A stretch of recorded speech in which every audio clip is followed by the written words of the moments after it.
تخيل مباراة بين فريقين، فريق مليء بالوشوم وفريق بلا أي وشم. في فريق الوشوم يقف إدرسون مورايش في المرمى بشراسته المعتادة، وخلفه كايل ووكر وفيديريكو دي ماركو على الأطراف، بينما يشكل إيدر ميليتاو وكريستيان روميرو جداراً دفاعياً لا يخترق.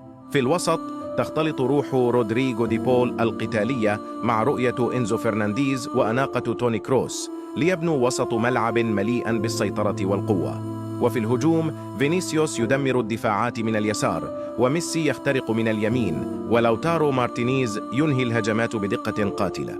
أما الفريق الخالي من الوشوم فهو لا يقل قوة، كورتوا في المرمى، حكيمي وديفيس بسرعتهم المرعبة على الأطراف، وفي القلب أراوخو إلى جانب فان دايك. في الوسط بيلينغهام ودي بروين يفرضون الإيقاع، وفي الهجوم كريستيانو ومبابي على الجانبين، وخلفهم هالاند كقوة ضاربة لا ترحم.